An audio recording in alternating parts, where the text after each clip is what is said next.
한미 간에 이렇게 관세 협상, 무역 협상이 난항을 겪고 있었는데 어제 그런데 뜻밖의 소식이 알려졌습니다. 바로 올해 3분기에 우리 경제가 1년 6개월 만에 다시 1%대의 성장률을 기록을 했다는 겁니다. 물론 1%대 절대적인 수치로는 낮은 거죠. 하지만 우리 경제가 그동안 겪어왔던 어려움을 생각을 해본다면 1년 6개월 만에 0%대 또는 마이너스 성장에서 1%대의 플러스 성장을 기록을 했기 때문에 이게 또 어떻게 된 거냐 이런 식의 또 우리 국민들 가운데서는 그런 생각을 가지신 분들도 있었을 것 같습니다.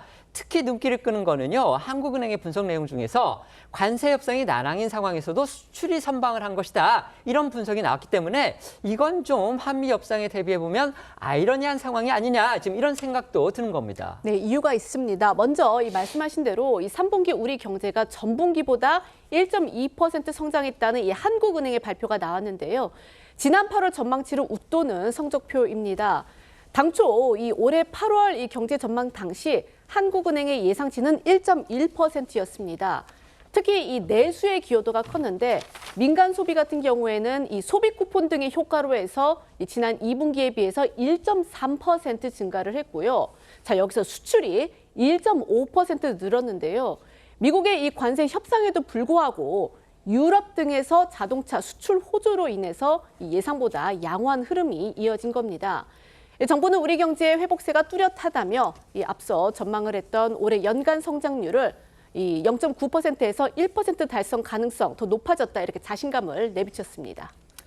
교수님, 이제 저희 기자가 방금 설명을 드렸습니다. 3분기 성장률이 정말 예상치보다 높아서 1.2%를 기록을 했습니다. 그런데 그중에서 특히 수출이 1.5% 전분기에 비해서 늘었다. 이게 아주 중요한 원인이라는 그런 부분, 한국은행의 분석이 나왔습니다. 근데 지금 뭐 이루라 기자가 이제 유럽 등에서의 자동차 수출 호조다 이렇게 지금 설명을 했지만 어쨌든지 간에 우리가 그냥 상식적으로 생각을 하기에는 한미 관세 협상이 이렇게 난항을 겪고 있고 그다음에 우리 기업들이 특히 차 같은 경우는 25%, 일본 같은 경우 15%인데 25%의 관세를 물고 있는데도 어쨌든 차 수출이 별로 그렇게 큰 영향을 받지 않았다. 이게 우리 기업이 잘해서 그런 건지 아니면은 우리 어떤 경제의 그 튼튼한 기반 같은 게 이런 정도로 견고하다는 건지 저희로서는 솔직히 잘 이해는 안 되거든요. 어떻게 봐야 됩니까? 예, 일단 기업들이 지금 미국의 관세 부과에 대응해가지고 네. 수출 시장을 다변화한 그 대응을 잘했다 이렇게 보고 있습니다. 네. 실제로 미국의 관세 부과 때문에 대미 수출, 사실 우리 자동차의 가장 큰 수출 시장은 미국인데요.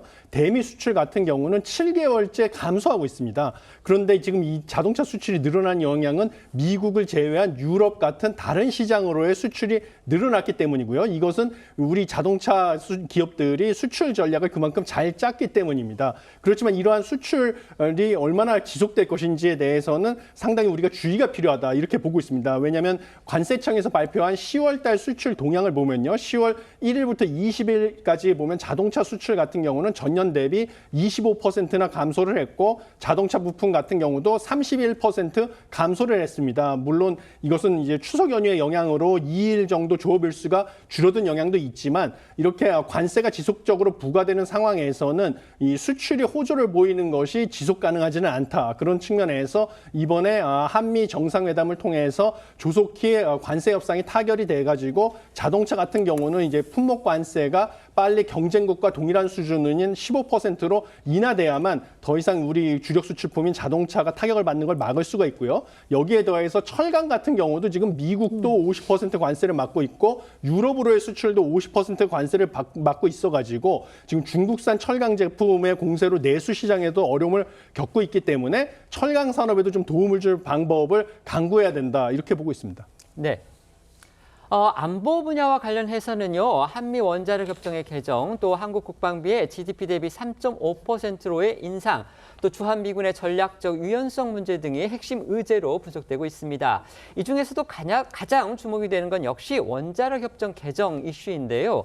그중에서도 우라늄 농축 권한의 확대, 그리고 해결료 재처리 문제가 핵심인데 이건 우리의 핵무장 문제하고도 직결되는 그런 문제이기 때문에 결코 간단한 사안이 아니다. 지금 이런 평가가 나오고 있습니다. 네, 이 한미 원자력 협정은요, 1956년에 이제 체결이 됐습니다. 그 이후 이 한국의 원자력 연료, 그러니까 사용 후 연료 재활용을 제한을 해온 어떻게 보면 우리로서는 이 족쇄처럼 여겨지는 그런 건데요. 협정은 지금 현재 협정에 따르면요, 미국의 사전 동의 또는 허가 없이 한국이 우라늄 농축과 핵연료 재처리를 할 수 없도록 규정이 돼 있고 이 협정에 따라서 한국은 핵연료를 전량 수입을 하고 또 사용 후 핵연료 같은 경우에는 원전 내에 저장을 해왔습니다. 이 박근혜 정부인 2015년에 재협상을 했는데 이때 이제 농축 재처리 권한 확대를 우리 정부는 시도를 했습니다. 하지만 역시 이 미국의 사전 동의 아래의 이 연구 목적에서만 사용 후 핵연료를 재처리를 하거나 20% 미만, 그러니까 저농축, 고농축이 아니라 저농축 우라늄을 생산할 수 있는 정도로만 이 합의하는 데 그쳤습니다. 이 우라늄 농축 권한을 확대하면 국내 생산을 통해 수입 비용을 아낄 수 있습니다. 한국에너지공단에 따르면 지난해 한국의 우라늄 수입액은 13억 4천만 달러, 약 우리 돈으로 1조 9천억 원에 달하고요. 순도 높은 우라늄을 농축해 차세대 원전으로 주목받는 소형 모듈 원전, 그러니까 이 SMR을 쓸 경우 발전 효율을 높이고 소형화하는 데도 도움이 되는데요.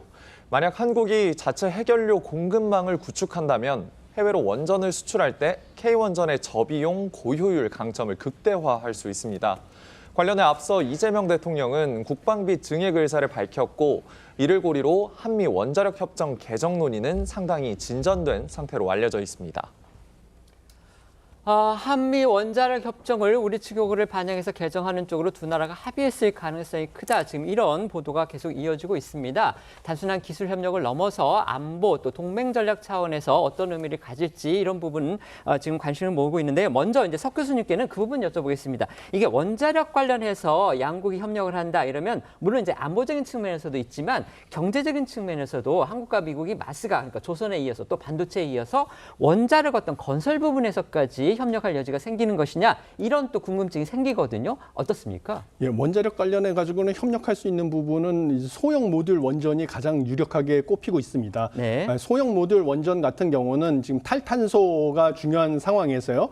미래의 그 가장 유력한 특히 저개발 국가 같은 경우에는요, 값싸게 탄소를 배출하지 않으면서 에너지를 생산할 수 있는 유력한 에너지원으로 꼽히고 있습니다. 네. 그래서 소형 모듈 원전 같은 경우는 핵 폐기물 배출도 적게 할 뿐만 아니라 그다음에 내륙 지방, 그 대규모 그 냉각수가 필요하지 않은 내륙에서도 에너지를 생산할 수 있는 그런 에너지원으로서 미국이 사실은 가장 뛰어난 기술력을 가지고 있는 상황입니다. 네. 그래서 우리가 미국과 같이 이런 게 합작을 해서 소형 모듈 원전을 개발할 수가 있다고 하면 앞으로 많은 저개발 국가로 소형 모듈 원전을 수출할 수 있는 그러한 강점이 있는 분야고요. 또 미국 내에서도 대규모 그 AI 관련해서 데이터 센터나 이런 것들을 개발하기 위해서는 막대한 전력을 공급할 필요성이 있는데 그렇죠. 이런데도 소형 모듈 원전이 필요하게 되어 있습니다. 그래서 이런 부분에서 미국과 한국 간에 협력을 하면 상당히 우리에게도 유망한 미래 먹거리를 개발할 수 있다 이렇게 보고 있습니다. 알겠습니다. 정호기 의원님께는 이제 안보적인 측면에서 네. 말씀을 드리겠습니다. 아까 제가 잠깐 말씀을 드렸지만